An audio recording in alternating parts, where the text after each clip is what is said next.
This video is sponsored by Isolate, manufacturers of the mains conditioner and power cords used by a British audiophile. For more information about these and their other products, please click the link in the description. I'd like to be a fly in the wall of one of those meetings at Bluesound at the moment. You know, one of those strategy meetings where the top brass get together and discuss the way forward. And that's because for the last 10 years, Bluesound have had no serious challenge, or at least no sustained serious challenge to the Node's position as the top streamer in its market segment. That's all changed now, to the thanks of WiiM and Eversolo. WiiM is owned by a conglomerate that includes Google and Harman Kardon. Their 349 Ultra streamer that I reviewed recently offers better connectivity than the outgoing Node X and comes close in sonic performance for half the price. Then there's the Eversolo DMP-A6. They missed a trick by omitting HDMI ARC. That aside, the build, feature set and user interface cannot be faulted. For £799 it offers similar performance but a tonally cooler presentation to the Node X. Eversolo is owned by Zidu Technology, a large Chinese firm that's one of the leading manufacturers of ARM core processors as well as other products. Like WiiM, they have potentially huge engineering and software resources to throw at product development. For Bluesound, the WiiM and Eversolo threat must feel like fighting a two-headed giant. They had to respond and up their game, so they've launched 3 new streamers in the Node range, ranging from £299 to £899.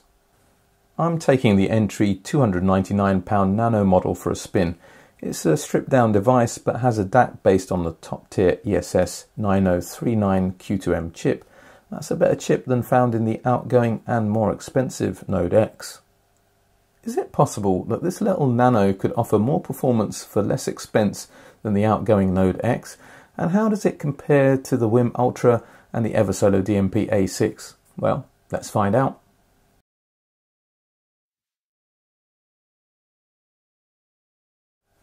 The Bluesound Node Nano is a compact, unassuming device that could easily be placed on a desk or a sideboard, drawing little attention to itself. As previously stated, the UK price is £299. Measurements are 143 by 36 by 143 millimeters, or 5.6 by 1.4 by 5.6 inches, weighing in at just 0.57 kilograms or 1.3 pounds. That's light enough to be displaced by some heavy-duty dusting. The proximity controls for track navigation and volume adjustment are the only illuminations on offer. No fancy screens, this is a simple no-nonsense device. Connections on the back have been stripped back to the bare essentials too. There are analog RCA outputs and coaxial and optical digital outputs. The Nano will accept wireless as well as LAN network connections. The USB port serves dual functions, working as an input for media stored on flash drives and an output for asynchronous connection to external DACS. The 12-volt trigger terminals can be used for system integration with an infrared remote control or for power-up with compatible devices. There's a USB-C type connection for the provided external wall-wart power supply, to which some people will be seeking aftermarket upgrades. So what we have here is a pure streamer, not a digital hub. The WiiM Ultra that I reviewed will pretty much do everything apart from make your morning coffee. It has digital inputs, not just outputs, so you can use it as a DAC for other devices, HDMI ARC for seamless integration with your TV. You can even connect a turntable and another analog device. And let's not forget there's a screen to display cover art. I also have to say that the Bluesound BlueOS operating system, which up to a couple of years ago would have been considered industry leading, isn't quite as slick as those offerings from the tech giants WiiM and Eversolo. Their layout is a bit more intuitive and they incorporate things like parametric EQ and in WiiM's case room correction as standard. The Nano does support Apple AirPlay 2 playback though, something that isn't currently available on the WiiM Ultra. But overall version 4.6.3 of the BlueOS app is stable, quick and flexible enough to allow users to customize the screens, build playlists across streaming services and stored media, as well as create a multi-room system. The fact is, if you're after the very best user experience, the BlueOS system comes very close but still trails a little bit behind Eversolo and WiiM, and if you value audio equipment based on how many features it has, Well, this Bluesound Nano is pretty much dead in the water, isn't it? But I primarily judge audio equipment based on how it sounds.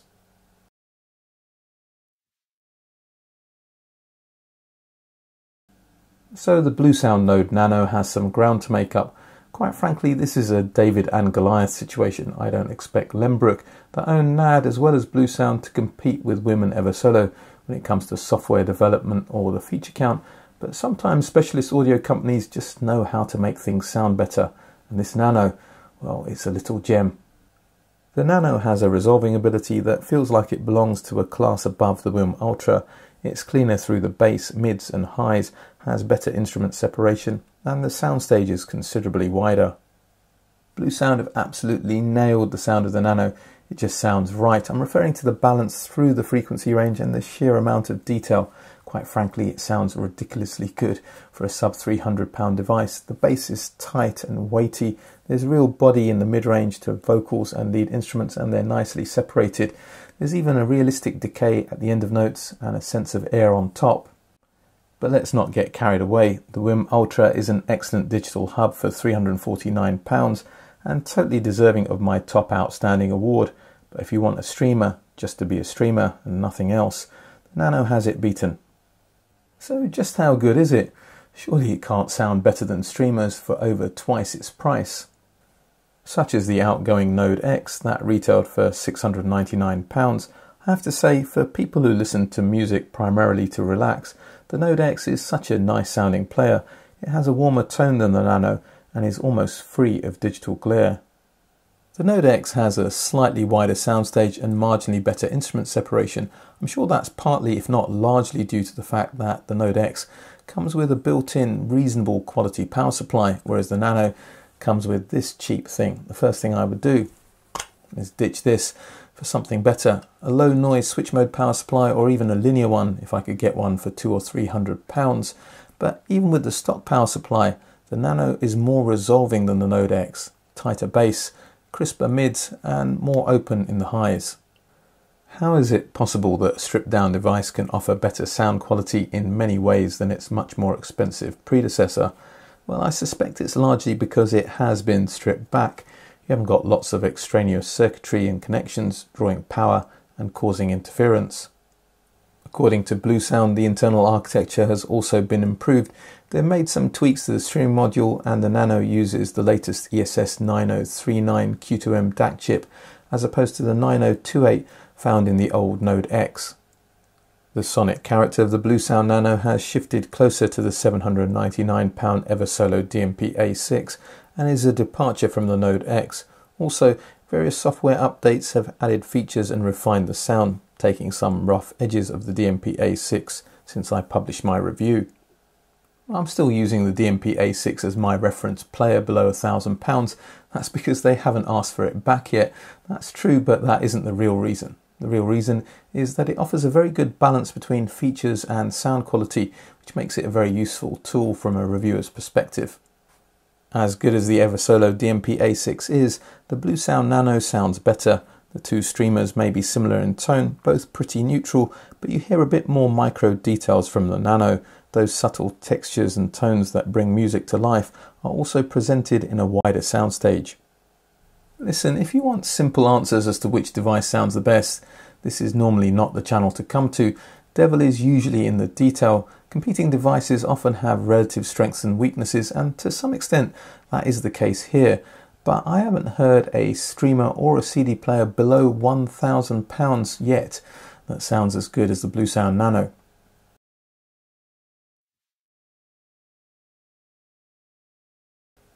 Hooking up the Bluesound Node Nano is straightforward. Download the BlueOS app onto your phone or tablet. Both Android and Apple devices are supported. You'll be prompted by a series of on-screen instructions to connect to your network. I found both Wi-Fi and Ethernet to work faultlessly, then log on to your streaming service. Apple AirPlay, Amazon, Spotify, Qobuz and Tidal are supported, as are many others.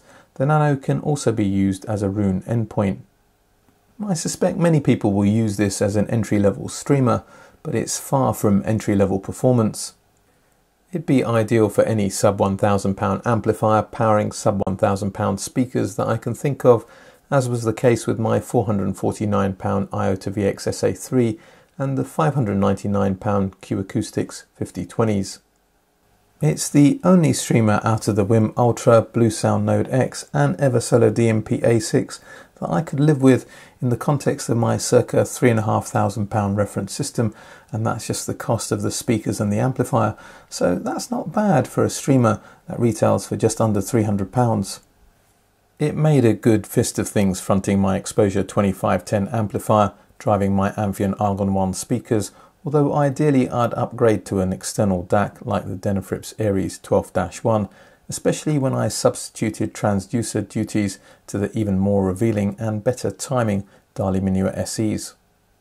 The Denafrips Aries 12-1 is a £1,000 DAC. As expected, it opened up the soundstage in terms of width, but particularly in terms of depth, with more fleshed out notes and greater detail. But the Nano has to do its job as a transport in the context of this system, and it does, as long as you use the right input. Optical sounded the cleanest, closely followed by coaxial, but USB offered no advantage over the internal DAC. It's probably just as well, as there's only one USB port. If it's being used to connect to external DACs, it cannot be used to access media on stored drives, so it's best assigned to music server duties. All my music is stored on an external 2.5-inch 2TB hard drive with over 12,000 tracks on it. The Nano was able to load all of them and index them without a problem. A lot of my listening was done using a quad system comprising £1,800 Revela 1 speakers, the newly launched 33 preamp and 303 power amps running in bridged mono mode. Each box of this reimagined 1970s classic retails for £1,199. I was still pretty happy using the Nano for transport duties. It may have been the weakest link in the chain, but it was by no means a disgrace. I had to step into my £2,500 Auralic Aries G1 streaming transport to do appreciably better.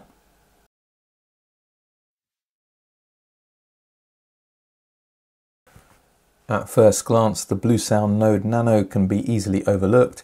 Aesthetically, you may wonder what you're getting for your money, although its ability to blend into the background has a certain appeal in itself. You're certainly not getting much connectivity. If that's what you're after, get a WiiM Ultra. The Bluesound Node X and the Eversolo PA6 offer slightly better sound quality than the WiiM Ultra, but they don't have such a comprehensive feature set. As for the Nano, well, it's the best sounding out of the lot, and it's the cheapest. Bluesound had to up their game if they were going to compete with WiiM and Eversolo, and that's exactly what they've done. The Bluesound Node Nano gets an outstanding from this channel. My question for today I'm going to ask with a little bit of trepidation.